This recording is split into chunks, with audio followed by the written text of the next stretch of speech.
получил энергию 1 джоуль. Если при облучении используются рентгеновские лучи или гамма-излучение, то также облучение измеряется в рентгенах.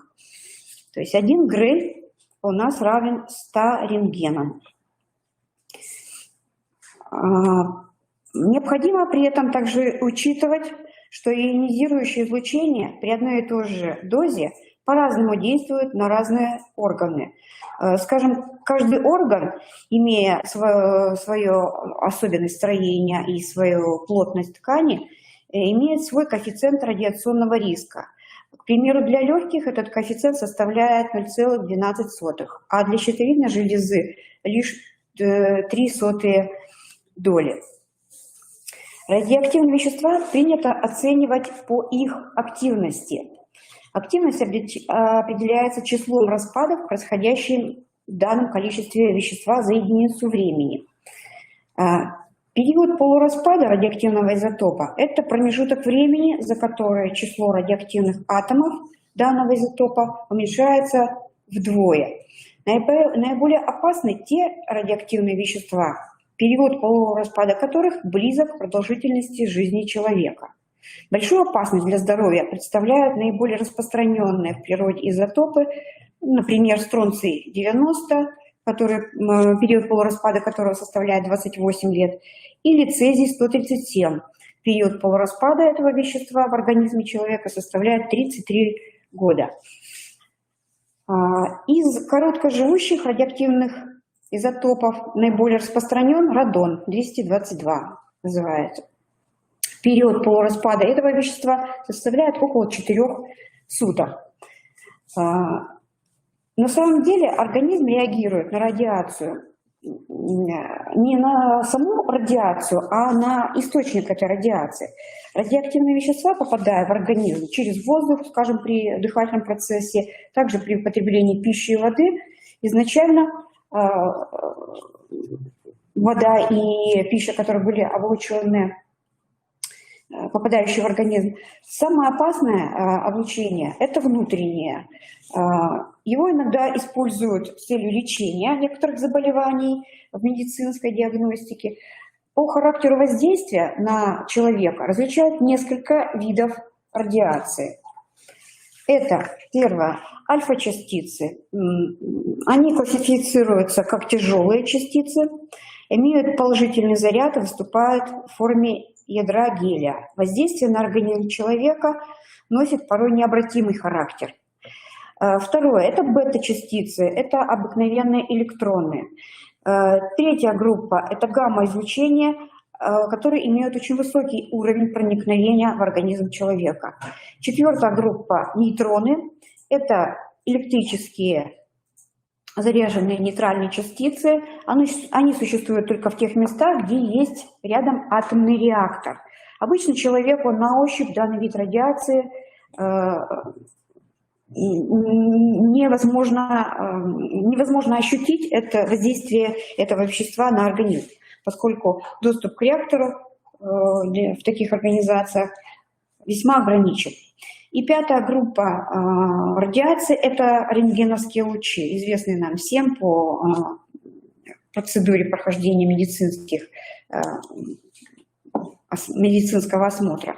Наиболее распространенный вид радиации, рентгеновские лучи, по своему существу он схож с гамма-излучением. Однако наиболее ярким примером рентгеновского облучения можно назвать само Солнце. Оно освещает нашу планету, и благодаря атмосфере люди защищены от высокого радиационного фона. Сказать точно о степени радиации, в частности, о естественном излучении, очень сложно. Это параметр непостоянный.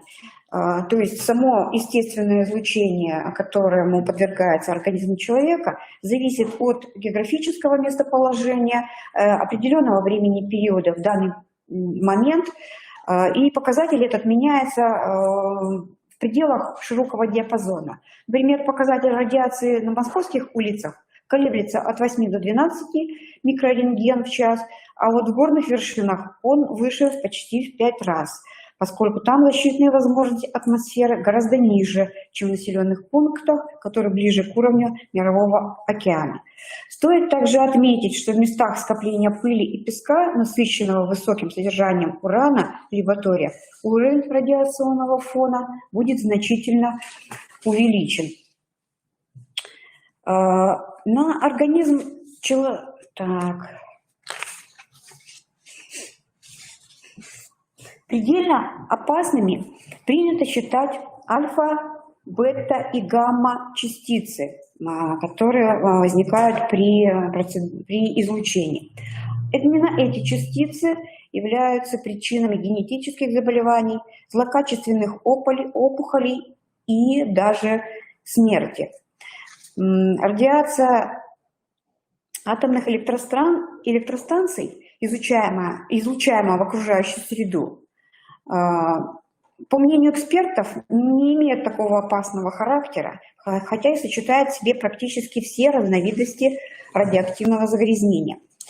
Иногда предметы старины, антиквариат обрабатывают при помощи радиационного излучения, чтобы избежать порчи культурного наследия. Однако радиация быстро вступает в реакцию и с живыми клетками, и впоследствии разрушает эти живые клетки, воздействию на мембраны клеток. Поэтому стоит с опаской относиться к предметам древности. Элементарной защитой от проникновения внешней радиации служит одежда. Кроме одежды, в роли защиты могут выступать и другие предметы быта или, скажем, окружающего пространства, окружающей природы, в частности, щиты,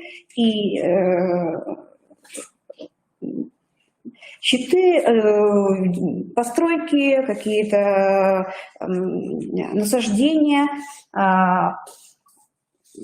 предметы быта и так далее.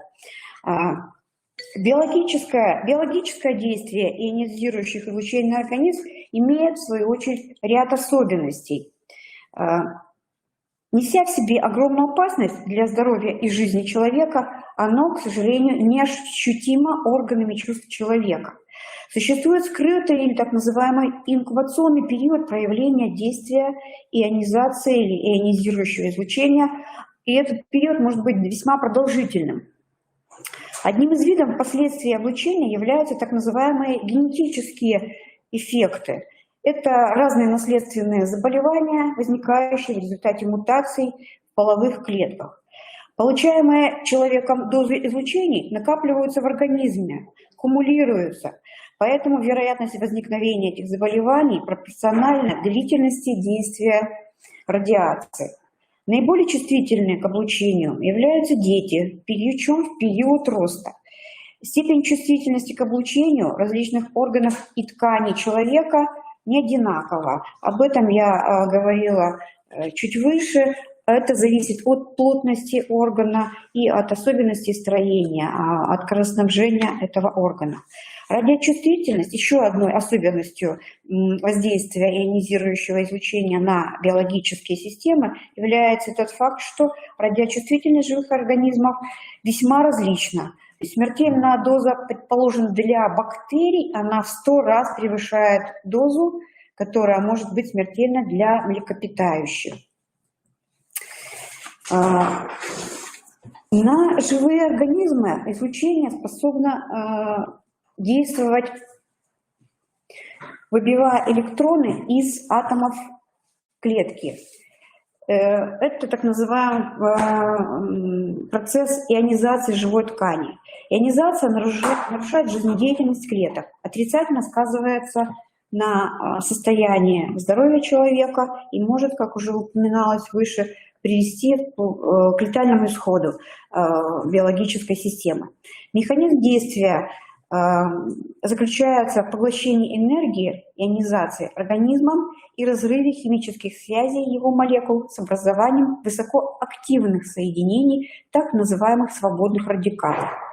Воздействие ионизирующего излучения изменяет структуру молекул воды. Также изменяется структура атомов, из которых состоит сама живая ткань. происходит разрушение ядра и разрыв наружной мембраны. Утрачивается основная функция растущих клеток, это способность клеток к делению. Поэтому и опасность, наибольшая опасность ионизации для детского организма. Эти процессы приводят к гибели клеток, разрушению тканей организма человека. Либо для зрелых клеток ионизация вызывает разрушение функций самих клеток. Наступает гибель клетки, и она, в отличие от физиологической гибели, эта гибель необратима. Дополнительное поглощение энергии при ионизации в организме нарушает равновесие энергетических процессов, протекающих в самом организме. Для защиты организма от ионизирующего излучения, от радиации, можно использовать обычные предметы обихода. Уже говорилось о том, что наиболее простейший способ – это спасаться от радиации одеждой, как минимальная защита. Естественно, что в идеальном варианте это надо быть подальше от источников излучения. Ну и если говорить конкретно о разных видах излучения, то, к примеру, от альфа-излучения как способ защиты достаточен респиратор или, скажем, бумага или резиновые перчатки, одетые на конечности. От бета-излучения может спасти противогаз, стекло, небольшого слоя алюминий, например, или плексиглаз. От гамма-излучения могут защитить только тяжелые металлы, такие как свинец, чугун, сталь, вольфрам. От нейтронов защищают различные полимеры, вода или полиэтилен. Для человека, который оказался в радиусе зоны радиационного загрязнения, самым важным вопросом будет момент собственной защиты. Каждому стоит непременно знать, что при возникновении опасности и при возникновении радиоактивного излучения человеку необходимо покинуть местоположение и уехать от этого источника как можно дальше. И чем быстрее человек это сделает, тем меньше вероятность получения определенной нежелательной дозы радиоактивных веществ. Если покинуть дом невозможно, то необходимо прибегнуть к следующим мерам безопасности. Первое. Первые несколько дней не выходить из дома. Второе. Делать влажную уборку 2-3 раза в день. Следующее. Максимально часто принимать душ и стирать одежду.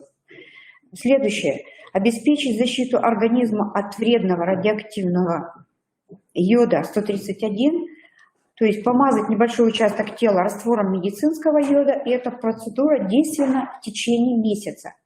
При острой необходимости покидать помещение стоит, надев на голову бейсболку или капюшон, и желательно и то, и другое вместе, в 2 слоя одежды, а также влажную одежду светлых тонов из хлопчатобумажного материала. Опасно пить радиоактивную воду, поскольку ее суммарная радиация достаточно высока и может оказать негативное воздействие на организм. Самый простой способ очистки – это пропустить ее через угольный фильтр. Конечно, срок годности фильтра может быть при этом резко уменьшен, снижен срок действия фильтра. Тем не менее, действенность этого способа существует и используется. Поэтому нужно менять кассету этого фильтра часто. И еще один из простейших способов избавиться от радиации в воде, в частности, это кипячение. При этом гарантия очистки воды от радона будет стопроцентной. Простите, не стопроцентная очистка воды от радона при кипячении, при использовании йода. Простите. Существует также перечень продуктов, которые при воздействии радиации, при воздействии на эти продукты радиации имеют особые свойства и накапливают радионуклеиды в наибольшем количестве. Поэтому нежелательно, не рекомендуется употреблять в больших количествах рыбу, грибы, мясо, где эти вещества накапливаются активно и аккумулируются. Ограничьте себя в употреблении этих продуктов питания. Овощи желательно тщательно мыть, проваривать и срезать верхушку и кожуру продукта. Лучшими продуктами для употребления в период радиоактивного излучения можно считать семечки подсолнуха или, например, субпродукты. Это почки, сердце, куриные яйца. Нужно как можно больше употреблять йодосодержащей продукции, поэтому каждый человек может воспользоваться, скажем, йодированной солью или морепродуктами. Ну и не следует отказываться, конечно, от выведения радиоактивных изотопов, используя медикаменты. В заключение хотелось бы сказать, что радиоактивные частицы имеют огромную энергетическую мощность. Они проникают в организм, сталкиваются с его молекулами и атомами. В результате этого процесса происходит разрушение этих структур. Особенностью организма человека является то, что он в большинстве состоит из воды. Поэтому воздействию радиации и радиационных частиц подвергаются молекулы именно этого вещества. В итоге возникают вредные для организма человека соединения. Они становятся частью химических процессов, происходящих в живом организме. Все это приводит к разрушению и уничтожению клеток. Зная, что такое радиация и как с ней можно бороться, этот вред можно для организма значительно уменьшить. Воздействие радиации на человека делится на 3 основные категории. Основной вред наносится генетическому фону, то есть в результате заражения происходит изменение и уничтожение половых клеток и их структуры. Это может отразиться на потомстве человека. Очень много детей, рожденных с отклонениями и всевозможными патологиями и уродствами. Происходит это чаще в тех районах, которые подвержены радиационному заражению. Имеются заболевания, которые возникают под воздействием радиации и являются наследственными заболеваниями, поскольку эти заболевания базируются на генетическом уровне и проявляются через некоторое время. Третий вид – это иммунные заболевания. Организм под влиянием радиоактивного излучения становится подвержен вирусам и болезням, то есть у человека снижается просто-напросто иммунитет. Спасением от радиации является расстояние. Допустимый уровень радиации, который может человек получить, равен 20 микрорентген. В этом случае она не оказывает губительного действия на организм человека. Основные принципы радиационной безопасности представляют собой состояние защищенности живущего сегодня человека и последующих поколений людей от негативного воздействия ионизирующего облучения. Задача по предотвращению вредного влияния на граждан и сотрудников считается выполненной, если соблюдаются все те принципы, на которых основываются действующие требования и стандарты в рассматриваемой области. Благодарю вас за внимание.